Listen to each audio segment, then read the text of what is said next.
Well, I personally don't think they're going to get 6 weeks of warning. I think maybe they might be lucky if they get 6 days of warning, and more than likely it'll be 2 days of warning.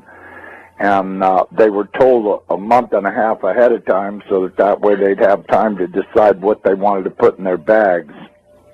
Mm-hmm. And that 6 weeks of warning is nonsense. I mean, why would they give them 6 weeks of warning knowing that they'll blab the whole thing to everybody they ever knew prior to being packed up? I think they'll be lucky if they get 1 or 2 days of warning. They'll get called and say, it's time to go, and they'll have 15 minutes to get ready to head out. Yeah, well, that's what I'm saying. I mean, knowing how these guys operate, I don't believe that they'll get 2 days of warning. I mean, they might get 1 day or 6 hours or, a half day or 1 day or 2 days. I don't think they'll get more than 2 days. I mean, really, do you? I think they have a good idea what the trajectory of this thing is, but I think we're not really going to see it until it's right up on our ass. Well, I'll tell you what. That would be my guess, that we won't see it until it's on us. But I will tell you one thing. We'll have some really good warnings if everybody's looking up and paying attention. First off, they'll notice red dust on the windshield of their vehicles. And at first, it'll be light dust, indicating that it's 10, 15 hours away. If they notice that the dust is real noticeable on their windshield, they can bet that it's in less than 10 hours away. If they have heavy red dust on their windshields, it's only a matter of hours away, and they'd better immediately take cover because they're out of time. It's too late to decide to load this or that up. I don't think there'll be a lot of warning, but when we were looking at it on the Hubble, this red dust field appeared to be going out at least as far as maybe 2 times the size of the planet. So, that means that it's probably a few 100,000 miles going out into space around it, all the way around it, which means that just before it arrives, which will be a matter of hours, we'll start seeing red dust coming out of the atmosphere onto everything. And of course, a vehicle windshield would be the best thing to spot it on, because then you'll be able to see its true color and realize that you're seeing the red iron oxide dust from it. And that'll be probably between that and the earthquakes, and I think probably as it approaches, we'll start to hear the electromagnetic interference between it and us. Maybe see bizarre events in the sky with the clouds, and maybe colors flashing around in the atmosphere. There'll probably be quite a variety of warnings that it's approaching and that it's within hours of passing. It's going to be a lot more. The CIA people I talked to said that they're expecting at least a 220 to 230 degree roll, maybe a little more. They fully expect the center of the United States to be at the equator when it's over. No. I'm saying 220 to 230. That's what they're guessing. But then again, you got to remember. That's still a pretty good clip. Yeah, well, this thing's going to go by and give us a spin, and that's where we're going to supposedly stop. They told me they ran 10,000 case scenarios on shifting the planet upside down. They did it 10,000 times on the Earth. They tried different locations to see what they'd come up with, and it averaged out at 220 to 230 degree roll. So, I think probably them knowing the trajectory isn't, I don't think that's a matter of question. I'm sure they know the trajectory. I'm sure they know the exact minute it's going to show up. I've heard a lot of stories that I would only tell you in private about this, because it's so far over the top, most people would go into immediate denial if they heard it. So, the most I can say is that they better be expecting at least a 180 to a 220 degree pole roll when this happens, And as far as that bulge around the center of the planet, I got news for everybody. This thing is going to do a very fast roll, and that water is going to go everywhere. The Lord warned you. The oceans will roar from pole to pole. Is there some part of that nobody understands? The average depth? Yeah, what's the average depth of the ocean around the world? 10,000 feet. 10,000 feet. It's about 2.5 miles. That's the average depth of the ocean. Although the depth does increase at the equator because there's spots where it's averaging 7 miles deep. Rolling into the position of the South Pole. That means that the North Pole has got to go through that bulge before it can reach its final resting place. So we're going to have 7 miles of water doing some serious washing around on the land. So let me ask you this: if we did a 220-degree pole shift, would that be an instantaneous pole shift, or would that be a? No, it's going to be, as I understand, it's going to happen over the course of half an hour to an hour. And actually, they said 28 minutes. That's pretty instantaneous. That's pretty fast, yeah. That's pretty fast. We're going to probably see 400-mile-an-hour wind on the surface. We're going to see big-time water splashing around. We're going to see earthquakes that are so bad that it'll set off every volcano ridge on the entire planet. Every volcano ridge on the entire planet will be going off. The tectonic plates will be being jerked apart by probably miles apart, as the surface of the earth will be like a bowl of jello. It'll be flexing around so hard that every tectonic plate everywhere on the planet will open. The volcanoes will be shaken so hard that they'll start erupting. It's going to be one horrific scenario after another. You're looking at hell on earth here. This ain't going to be no joke. This is going to really eliminate a lot of people because either they didn't know about it or they didn't believe, or whatever the case may be. It's going to be a real shame for them because I'll tell you,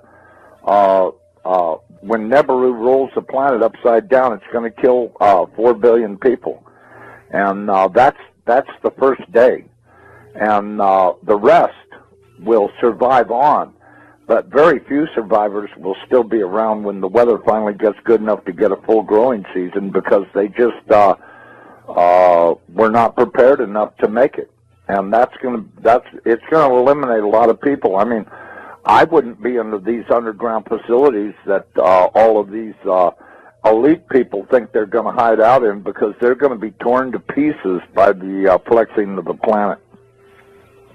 I mean, the crust of this planet is going to really act up big time, and there won't be any survivors in those underground facilities. Well, I'll tell you what.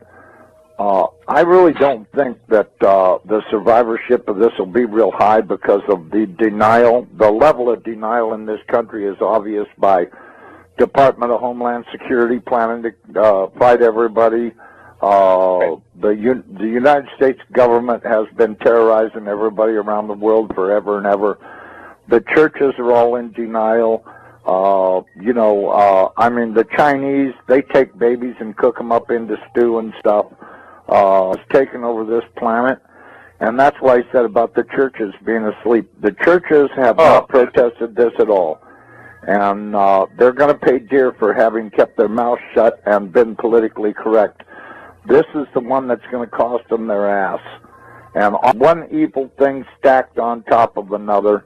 And all of these people that have been condoning all of this stuff, they don't talk about it. They just, they own stock in the companies, and they think they're getting rich, and what they're actually doing is getting ready to die, and they don't even know it. I tell people all the time, guess what? You're probably not going to be alive this time next year, so don't worry about what you're doing. Well, but, one of his favorite subjects is to talk about giants, because our military has ran into quite a few of them in caves in the Middle East over there. And they've came across several ones that were alive. They've even managed to capture a couple of them. They've had to kill a few of them because these guys aren't little guys. Apparently they caught one recently that was, I don't know, I guess about 14 feet tall, and they had a hell of a time subduing him. They discovered that their small arms fire were not very effective against these guys, but, you know, when I think about the size of that spaceship that I saw last year going across the mountains here in Colorado, I don't know how big these guys are. Steve Quayle says they're real big, that some of them are as tall as 38 feet. This thing was big enough to where it could have had a few thousand of those 38-foot tall guys in it, and it would have been no problem, because I'm telling you, this thing was at least 1,000 feet in diameter, maybe more, and at least a couple of miles long. I mean, it was big. I don't have any trouble understanding that there could be races out there that are real big guys, and there's no way that you're going to be able to fight these guys to kill them or anything. You know, if you think about what happened, when was that, about 10, 15 years ago, that big one landed in Russia right in the town square, and these great big guys got out of it and were working on it while the whole town stood around and watched and went, holy shit, look how big these guys are. And they were great big guys. I guess they were about 12 feet tall or something, and they were working on their spaceship. And when they got it repaired, they flew off in it. But, you know, it landed right in the middle of the town square. Mm-hmm. And everybody in the whole town saw it. And it was a couple of mentions on the news about it, but not really too much. Mainly in the little rag newspapers and stuff were pictures of it. And a lot of people took pictures of it. They took pictures of the guys that were working on it, and they were great big suckers. So, you know, are there big guys out there? Yeah, there are. Well, the Bible says we're going to see all kinds of stuff happening. And I can tell you, these military people have been so far out of control for so long, I think the American people would be terribly shocked if they ever got away from their vomit TV and started checking out what their government's been doing. They would not only be horrified, but they'd be in shock and horrified at the same time, just how really far out of control these people actually are. And all of this stuff has been kept a secret because the American people are willfully stupid. And this is going to come home to haunt them. I can guarantee you there's going to be trouble on the horizon they can't even imagine. And I can tell you, just the thought of 14, 15-foot tall guys dressed in military uniforms doing God knows what. I mean, I've always thought since day one that the pyramids were built prior to the last pole shift, and that they were stacked up probably by these big guys, because there's really no other explanation for how stones that big got mounted up. I mean, you look at some of those things, and the architecture and design and construction is just so far over the top. And now we've got all of these ragheads over there in Egypt talking about they want to tear them down. Yeah, well, I was talking about that earlier today. Yeah, this is just insanity. They took out their dictators around the world. They've been taking out the dictators so that they could put in their dummies and get their one world order thing going, which is how they've got to do it. They've got to take out all the leaders in every country, and then place their Rothschild dictators in position. And of course, you know, that'll bring in their one world order because they'll all work for the same guy. But you know, now they've got these morons down there in Egypt that want to tear down the pyramids. They want to do this. They want to do that.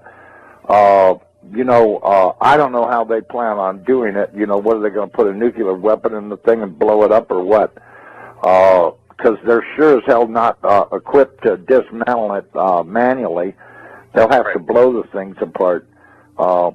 They put.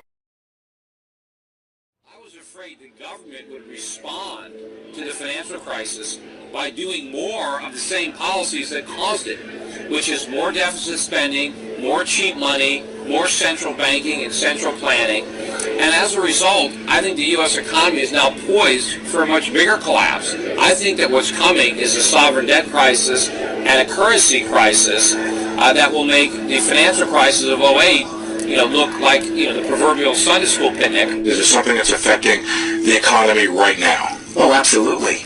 The fiscal cliff specifically is one of the major ways in which the slow recovery that we have could be completely derailed. Hard landing in China, euro collapsing, problems in the Middle East, and fiscal cliff is probably paramount in that area. As a matter of policy, as opposed to an apocalyptic. And the most important price is interest rates, which have to go up. That is but no one wants to let them go up because the banks will fail. We currently have no price integrity in any asset. And we're on the precipice of collapse. That's right. So this system is in collapse, and it's unbelievable. And most people don't even see what's going on. If you watch CNBC, if you actually pay attention to the U.S. media, they will always tell you there's green shoots or it's going to be a recovery. There's no chance of that. You don't think there are any signs of that? It's not possible. We're in the last days of this financial system in the U.S. This is Zimbabwe. When it starts to collapse, it's going to happen very fast. If people don't start to wake up to what's going on, they're going to get hurt in this collapse. But this is where it's going now, that we have to now just get as far away from the U.S. and from the Western world, because this collapse is going to be messy. We've got to ask ourselves, why are the feds preparing for a war against Americans? Why have they bought now more than 2 billion bullets, all kinds of arms and ammunition, and now more than 2,700 tanks to patrol in America and keep order? We're told it's because they love us. We're told it's to keep the peace and to increase safety. But of course, we also know from Army documents, from Homeland Security reports, and a lot of other information that it's really to occupy America and prepare for a civil unrest and a total economic collapse that will include gun confiscation. The rise of the warrior cop. So, what do you mean? Our cops are getting increasingly like soldiers. They're being dressed like soldiers. They're being armed like soldiers. They're sent out in the streets told they're fighting war. And when you do that, we shouldn't be surprised when we see some of the results we've seen at the lead-in, where they start treating American citizens more like enemy combatants than citizens with rights.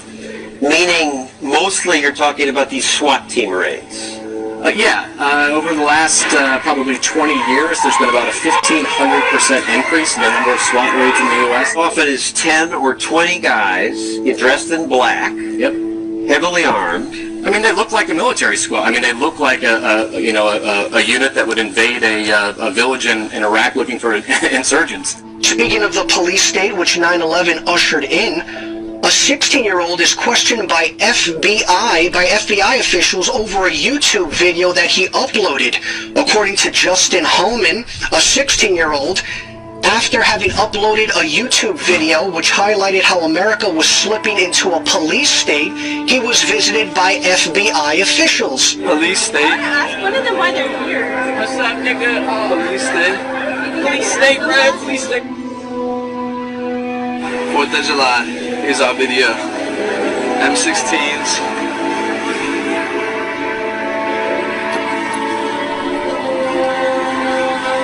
Because we don't live in a police state, sir. Martial law has not been established in this country. Open the door, sir. He's got his hand up. You're gonna kick my door. You kicked my door down. You kicked my door down. Get on the ground. You kicked my door down. Get on the ground. No, you have no right to be in here. You have no right to be in here. You have no right to be here. You have no right to be in here. Do not touch her. You are assaulting her.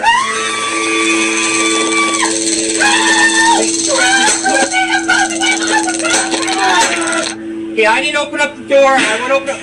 Now they're barging in my door for what reason?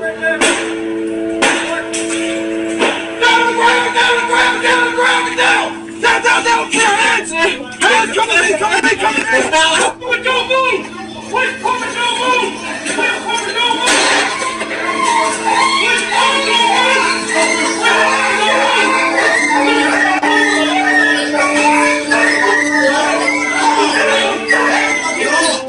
If what we saw in response to bombs was that, what would the response be in the wake of something bigger? is that when we'll see martial law take effect across the country? And more importantly, will people just accept it entirely out of fear? It was never meant that we would have this gigantic police force from the federal government. I mean, we had martial law up there. FBI and all these agents coming in, closing things down, going to people's houses. The police state is staring us in the eye, and it's getting more and more imposed upon us, and more imposed on society every day. More and more people are waking up faster and faster and faster. I think it could very well come to that based on the things that are happening in the news, and we're seeing, the collapse of our economy, so many different things happening. I have spoken with one federal agent, and the information succinctly boiled down is this. There is an event coming, Steve, in the very near-term future that is going to affect the United States of America to its very soul. That what is being planned, as you and I are on the air tonight, and what has been coming together into that old term, the perfect storm, is literally brewing right over our heads. It is and includes military maneuvers in the United States, military actions that are forthcoming, and that will be so deep and so penetrating that the United States will never be the same. We've heard about the NSA spying on us all and think, no big deal. I'm not a terrorist, so I have nothing to worry about. Think again. Because we are all potential terrorists, according to the American government. You can't just do these kind of things. And this one is not only repealing the principles of liberty, but it's destroying the Constitution. All of these invasions of our personal privacy under the guise of protecting us, they're just wrong. And it's no longer about keeping us safe. This is about keeping us safely under the government's eye. And it is clear the government is marching all the time. Oil looks higher. Gold looks higher, currencies look weaker. More about this currency crisis you see erupting. What does that assume about what's going to happen to the dollar? Well, it assumes that the dollar will utterly get destroyed and become virtually worthless. I don't know how that inevitably resolves itself. It may resolve itself in some type of a global currency crisis. And then if the global currency crisis unfolds, then inevitably you get, I guess, an alignment under a global world government, a new global currency, and a new world order. Growing debate in Washington following reports that some U.S. senators are now considering an immigration bill that would force all U.S. workers to carry around biometric ID cards. Well, it is an idea that is now raising some serious concerns among privacy advocates. Through the advancing market of biometrics, technology that uses physiological and behavioral recognition to identify people. A system touted as a national security necessity is being used to build a database where the biometric identity of millions of Americans will be gathered and stored. We really need to attack this in a comprehensive kind of way, not some knee-jerk reaction like sticking something in someone's finger to verify who they are and whether or not they can be employed in this country. The U.S. Department of Homeland Security has been buying up massive amounts of ammunition. Americans are wondering why. Do you think this is a sign that they're preparing for some sort of mass civil unrest? If you look at what the Department of Homeland Security has been purchasing over the last year, it comes out to like 1.6 billion rounds of ammunition, more than 7,000 fully automatic assault weapons, 2,700 MRAP type vehicles, and now drones. Those are instruments of war. Department of Homeland Security's, who are they going to fight a war against?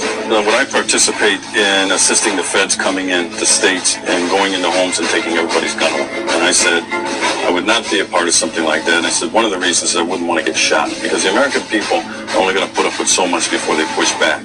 And I said if the feds tried to do that, disarm this country, I said you would see an uprising and maybe a version of the Second American Revolution.